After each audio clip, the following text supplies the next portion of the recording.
امام حسین کی عزاداری قرآن کے مطابق کرتے ہیں، ہم امام حسین کی عزاداری سنت پیغمبر کے مطابق کرتے ہیں۔ عجیب انداز ہے، ہم زندہ و جاوید کا ماتم نہیں کرتے۔ یہ مصرع بھی اگر بنا ہے تو اردو میں ہی بنا ہے۔ عرب نے کسی نے نہیں کہا کہ ہم زندہ و جاوید کا ماتم نہیں کرتے، کسی فارسی زبان بولنے والے نے نہیں کہا کہ ہم زندہ و جاوید کا ماتم نہیں کرتے۔ اگر مصرع بھی بنایا گیا تو اردو میں بنایا گیا، بھول گئے کہ اردو زندہ بھی ہے تو وہ امام حسین کی وجہ سے زندہ ہے۔ اردو مٹ گئی ہوتی اگر مرثیہ نہ ہوتے۔ آج بھی اردو کا سب سے بڑا ادیب ہوتا ہی وہ ہے جسے مرثیہ کہنا آتا ہو۔ تو امام حسین کے ذکر کی وجہ سے تو یہ زبان زندہ ہے، اور اس زبان کا بولنے والا اگر کہے کہ ہم زندہ و جاوید کا ماتم نہیں کرتے تو اس سے سوال یہ ہے کہ تم کون ہو جو نہیں کرتے، اور تمہارا نہ کرنا معیار کب ہے؟ پیغمبر نے تو شہیدوں کا ماتم کیا ہے، پیغمبر نے تو حضرت حمزہ کا ماتم کیا ہے۔ سید الشہداء لقب تھا امام حسین سے پہلے حضرت حمزہ کا۔ پیغمبر نے تو جنگ احد میں شہداء احد کے جنازوں پہ پہنچ کے، خاص طور پر حضرت حمزہ کے جنازے پر پہنچ کے گریہ کیا ہے، ماتم کیا ہے، لوگوں کو دعوت دی ہے کہ میرے چچا پر رونے آؤ۔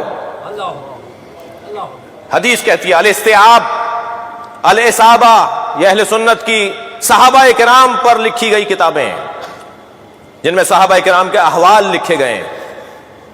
ان میں لکھا ہے کہ جب جنگ احد میں حضرت حمزہ شہید ہو گئے، لما رأى النبی، جب نبی نے دیکھا کہ قتل حمزہ کو قتل کر دیا گیا ہے، تو فبکا بکاء عالیا، نبی نے اونچی آواز میں گریہ شروع کیا جب خبر آئی کہ ان کے چچا حمزہ کو مار دیا گیا ہے۔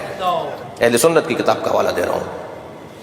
اور جب پہنچے ہیں سرکار لما را مسلبہ، جب نبی نے دیکھا کہ جنازے کی بے حرمتی بھی ہوئی ہے، دور سے خبر پہنچی تھی، جب جنازے پہ سرکار حضرت حمزہ کے جنازے پہ پہنچے تو حضرت نبی مکرم نے دیکھا کہ حمزہ کے جنازے کی بے حرمتی بھی ہے، ان کا سینہ چاک کر کے ان کا کلیجہ نکالا گیا ہے، اور آپ کے کانوں کو بریدہ کیا گیا، آپ کی ناک کو بریدہ کیا گیا۔ جب بدن مبارک کو اس حالت میں دیکھا تو نبی مکرم نے فشہقا، نبی نے گریہ کیا ہے اونچی آواز میں، آوازوں کے ساتھ گریہ کیا ہے سرکار نے، اور آواز لگائی، فرمایا کہ کون ہے، کہاں ہیں وہ لوگ جو میرے چچا پر آ کے گریہ کریں؟ تو عورتیں جنگ احد میں شہیدوں، اپنے اپنے شہیدوں کے لاشوں پہ بیٹھی ہوئی ماتم کر رہی تھی، گریہ کر رہی تھی، مدینے کی عورتیں، مسلمان عورتیں۔ جب یہ اعلان ہوا کہ سرکار کہہ رہے ہیں میرے چچا پر کوئی ماتم نہیں کر رہا، تو ساری عورتیں اپنے شہیدوں کے لاشیں چھوڑ چھوڑ کر آ گئی تھی، کیونکہ نبی کی خواہش ہے کہ حمزہ کے جنازے پہ ماتم ہو۔ یہ اہل سنت کی کتابوں کی روایات ہیں، ہمارے بھائیوں نے لکھا ہے یہ۔ مجھے تعجب اس بات پر ہے کہ اپنی کتابیں کیوں نہیں پڑھتے، اور سارے مسلمان عورتیں آ کر حضرت حمزہ کے جنازے پر بیٹھیں۔ اور آج تک عرب دنیا میں دستور ہے کہ اگر کوئی مظلوم مارا جائے تو پہلے حمزہ کا نوحہ پڑھا جاتا ہے، پھر اس مرنے والے کی بات ہوتی ہے۔ عزیزان گرامی، پیغمبر اکرم کی سنت ہے یہ۔ تو حضرت حمزہ شہید زندہ ہوتا ہے، اسی پر اعتراض کیا جی شہید زندہ ہے اور زندہ کا ماتم نہیں ہونا چاہیے جی۔ میرے مولا امام حسین جب اس دنیا میں تشریف لائے، نبی مکرم نے گود میں لے کر رونا شروع کیا، اور قریب بیٹھی ہوئی اپنی ایک زوجہ سے فرمایا کہ خبردار فاطمہ کو مت بتانا کہ یہی وہ حسین ہے جسے بھوکا پیاسا مارا جائے گا، کہ فاطمہ قریب الولادت ہیں، ابھی بچے کی ولادت ہوئی ہے، لہذا فاطمہ کو تکلیف ہوگی۔ جب کئی مرتبہ سیدہ نے دیکھ لیا کہ بابا جب بھی حسین سے ملتے ہیں تو روتے ہیں، تو پوچھا بابا آپ میرے حسین سے مل کے روتے کیوں ہیں؟ فرمایا فاطمہ یہی حسین ہے جو ابراہیم کی قربانی کا فدیہ ہے، ابراہیم کی قربانی مؤخر ہو گئی تھی اس کی قربانی کی وجہ سے، اولاد ابراہیم میں سے ہے۔ فرمانے لگی بابا کیا ہوگا؟ کہ اسے گھیر کر بھوکا پیاسا مارا جائے گا۔ بی بی فرمانے لگی بابا آپ ہوں گے اس وقت میں؟ فرمایا نہیں فاطمہ میں نہیں رہوں گا۔ کہ اس کے بابا علی ہوں گے؟ کہ نہیں اس کے بابا علی بھی نہیں ہوں گے۔ بی بی نے کہا کیا اس کا بھائی حسن ہوگا؟ فرمایا نہیں اس کا بھائی حسن بھی نہیں ہوگا۔ تو بی بی نے فرمایا میں رہوں گی؟ فرمایا فاطمہ تم بھی نہیں ہوگی۔ تو بی بی نے پھر ایک جملہ کہا بابا پھر اس پہ روئے گا کون؟ یہ جو آپ کا گریہ ہے نا یہ حسرت فاطمہ ہے، سیدہ کی حسرت ہے، بابا اس پہ روئے گا کون؟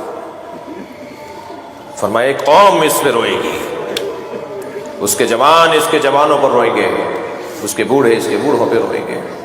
یہ تقسیم بھی اس کا مطلب نہیں ہے کہ جوان صرف جوانوں پہ روتے ہیں اور بوڑھے صرف بوڑھوں پہ روتے ہیں، نہیں، نبی نے گویا اشارتاً فرمایا ہے کہ اس کے بچے بھی مارے جائیں گے، اس کے جوان بھی مارے جائیں گے، اس کے بوڑھے بھی مارے جائیں گے، اس کے ساتھ پورا خانوادہ شہید کیا جائے گا۔ عزیزو عزادارو، ہم روا روی میں ہم ذاکرین جو ہیں کہہ دیتے ہیں کہ کربلا میں 18 بنی ہاشم شہید ہوئے، 18 نہیں 58 شہید ہوئے ہیں۔ میرا باب العلم کے عشرے کا جو موضوع ہے وہ اصحاب رسول ہے، اصحاب رسول پہ وہاں بات ہونی ہے۔ کربلا میں بنی ہاشم 58 بنی ہاشم شہید ہوئے، 58، 18 نہیں۔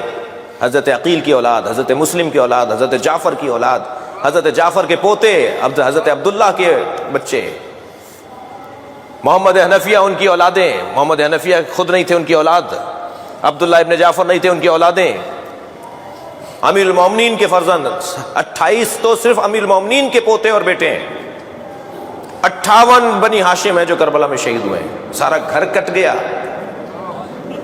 سارا گھر کٹ گیا۔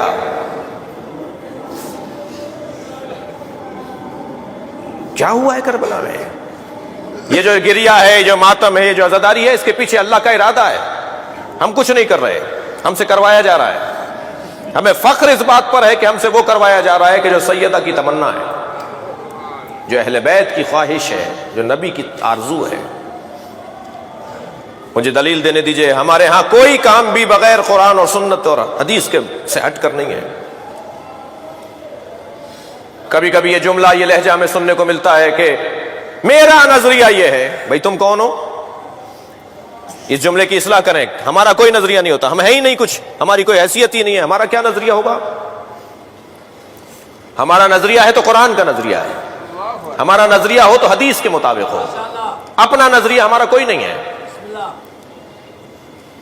قرآن ہمیں اجازت دیتا ہے، قرآن ہمیں حکم دیتا ہے، صرف اجازت نہیں، جواز کی بات نہیں ہے، حکم کی بات ہے۔ قرآن ہمیں حکم دیتا ہے کہ ایسا کرو۔ سورہ مبارکہ نساء، چند آیتیں سن لیجئے عزاداری کے اوپر۔ سورہ مبارکہ نساء، لا يحب اللہ الجہر بالسوء من القول الا من ظلم۔ اللہ کو اونچی آواز میں کوئی ایسی بات جو کسی کو ناگوار گزرے پسند نہیں ہے۔ آدھی آیت پڑھنے والے ہم بھی نہیں ہیں، آیت مکمل پڑھیں گے تو کوئی نتیجہ نکلے گا۔ لا يحب اللہ الجہر بالسوء من القول، اللہ کو اونچی آواز میں کوئی ایسی بات جو کسی کو ناگوار گزرے پسند نہیں ہے۔ الا من ظلم، مگر جس پہ ظلم ہوا ہے وہ اونچی آواز میں بات کرے، چاہے کسی کو ناگوار گزرے، اللہ کو پسند ہے۔ مظلوم کے حق میں بات کرنا یہ اللہ کو پسند ہے۔ طے کرو کائنات کا سب سے بڑا مظلوم کون ہے، طے کرو۔ شاعر مشرق مصور پاکستان نے اپنے 2 مصروں میں کہا کہ اللہ اللہ بائے بسم اللہ پدر، مانیے ذبح عظیم آمد پسر۔ علامہ اقبال کہتے ہیں جو حضرت ابراہیم نے قربانی دی اور اسماعیل کے گلے پہ چھری چلا دی اور اسماعیل کی جگہ دمبا ذبح ہو گیا، تو پوچھا یا اللہ کیا میری قربانی قابل قبول نہیں رہی؟ تو جواب یہ آیا وَفَدَيْنَاهُ بِذِبْحٍ عَظِيمٍ، اے ابراہیم ہم نے تمہاری قربانی کو ایک بڑی قربانی پر مؤخر کر دیا ہے، ہم ایک اور بڑی قربانی لیں گے تمہاری اولاد سے۔ اس سے بڑی قربانی نہیں ہے قرآن کی روح سے، تاریخ کے مشاہدے سے، جسے قربانی کربلا کہا جاتا ہے۔ سب سے بڑا مظلوم تاریخ کا اگر کوئی ہے تو وہ امام حسین کا وجود ہے، اور قرآن کہہ رہا ہے کہ اللہ کو اونچی آواز میں بات کرنا صرف وہاں پسند ہے چاہے کسی کو برا لگ رہا ہو کہ جہاں مظلوم کے لیے تم بات کر رہے ہو۔ مظلوم حسین ابن علی، ایک دلیل۔ دوسری دلیل دوں، ذکر فإن الذکر تنفع المؤمنین، اے میرے حبیب بار بار دہراؤ، اس لیے کہ بار بار دہرانے سے مومنین کو فائدہ ہوتا ہے۔ ہمارے مزاج کے اندر بھولنا ہے، ہم انسان ہیں نا، انسان یعنی نسیان یعنی انسان، ہماری ساخت ہی بھولنے کی ہے، ہماری طبیعت کے اندر بھول پن ہے کہ ہم بھول جاتے ہیں، ہمیں 10 دن پہلے کی باتیں یاد نہیں رہتی، ہمارا مزاج بھولنے کا ہے۔ جب ہمارا مزاج بھولنے کا ہے تو پھر پروردگار عالم نے اہتمام کیا ہے کہ انہیں بھولنے نہ پائے۔ یہ تاریخ کے مشاہدات کو اور عبرتوں کو اور واقعات کو اور تاریخ کے سبقوں کو بھولے نہیں۔ میرے حبیب دہراؤ، ذکر، بار بار دہراؤ، ایک بات کو بار بار کرو، ہر سال وہی ذکر، ہر سال وہی مصائب، ہر سال وہی مرثیہ، ہر سال وہی نوحے۔ قرآن کہہ رہا ہے دوہراؤ اسی کو جو پہلے دہراتے تھے، اس لیے کہ تم بھولنے نہ پاؤ۔ ایک سبق کو بار بار دہراؤ، اس سے اونچا سبق نہیں ہے۔ ذکر فإن الذکر تنفع المؤمنین، بار بار دہراؤ تاکہ مومنین کو اس سے فائدہ پہنچے۔ قرآن کہہ رہا ہے۔ پھر اعلان ہوا وَمَن يُعَظِّمْ شَعَائِرَ اللَّهِ فَإِنَّهَا مِن تَقْوَى الْقُلُوبِ، سورہ مبارکہ شورى، سورہ مبارکہ حج۔ جو اللہ کی نشانیوں کی تعظیم کرتا ہے، یہ تعظیم کرنا در حقیقت تقوی قلبی کی نشانی ہے۔ اگر کوئی متقی بننا چاہتا ہے نا تو حسین کی تعظیم کرنا پڑے گی۔ اور کوئی اور ہے امام حسین کے علاوہ اللہ کی نشانی؟ اللہ کی بڑی نشانیوں میں ایک نشانی خود حسین ابن علی کی ذات۔ لہذا قرآن ہم سے کہہ رہا ہے کہ وَمَن يُعَظِّمْ شَعَائِرَ اللَّهِ، اللہ کی نشانیوں کی تعظیم کرو۔ ایک اور آیت پیش کروں، بلکہ ہم آیت کی خدمت میں پیش ہوں جی۔ قُلْ لَا أَسْأَلُكُمْ عَلَيْهِ أَجْرًا إِلَّا الْمَوَدَّةَ فِي الْقُرْبَى، جو میں نے عنوان گفتگو قرار دیا۔ اے میرے حبیب ان سے کہہ دو مجھے کوئی چیز نہیں چاہیے اجرت رسالت کے طور پر الا المودۃ فی القربى، سوائے یہ کہ میرے قربا سے مودت۔ یہ مودت ہو رہی ہے بھائی، نبی کی خواہش ہے، نبی سے محبت، نبی سے لگاؤ کا عنوان ہے عزاداری امام حسین، سنت پیغمبر ہے، آرزو زہرا ہے، خواہش حیدر کرار ہے۔ جب جنگ صفین سے میرے مولا لوٹ رہے تھے تو کربلا سے گزر ہوا جب مولا علی کا، تو آپ نے امام حسن سے فرمایا کہ بیٹا کچھ دیر یہاں قیام کریں گے۔ مولا ایک درخت کے نیچے جا کر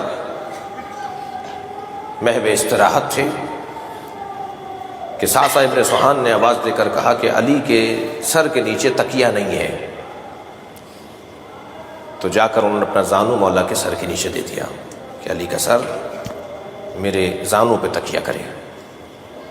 تو مولا کی آنکھ کھلی اور مولا نے انہیں دعا دی۔ اسی اثنا میں مولا نے دیکھا کہ ایک شخص ہے کہ جو مولا کے پیر دبانا چاہتا ہے۔ حضرت نے پیر کھینچے، حضرت نے فرمایا تم نے میرا ادب کیا ہے تو بس تمہیں ایک پیغام دے دیتا ہوں، اس زمین کو ذرا غور سے دیکھ لو، یہاں کچھ مدت کے بعد میرا بچہ آئے گا، تم بھی آؤ گے، مگر یاد رکھنا کہ تم میرے بچے کے مخالف لشکر میں رہو گے، تم حسین کے دشمنوں میں سے ہوگے۔ تو میں پہلے تمہیں بتا رہا ہوں، میرا ادب کر رہے تھے تو اس لیے تمہیں بتا رہا ہوں کہ ابھی سے توجہ کرو، حسین کے قاتلوں میں سے نہ رہنا۔ جب یہ کربلا میں آیا، ابن جمو اس کا نام ہے، جب یہ کربلا میں آیا تو امام حسین نے جناب عباس سے کہا کہ اس سے جا کے کہو کہ یہ درخت یاد آ رہا ہے۔ وہ اس درخت کے قریب کھڑا تھا۔ حضرت عباس نے جا کے کہا تمہیں یہ درخت یاد آیا ہے؟ کہنے لگے عباس علی کیا کہنا چاہتے ہو؟ کہا مجھے میرے مولا حسین نے بھیجا ہے، کہا اس کو ذرا جا کے یہ درخت یاد دلاؤ۔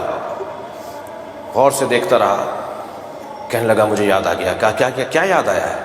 کہا یہاں علی لیٹے ہوئے تھے، میں نے علی کا ادب کرنا چاہا تو علی نے مجھ سے اس واقعے کا جو آج ہو رہا ہے بتایا تھا۔ کہا پھر کیا ارادہ ہے؟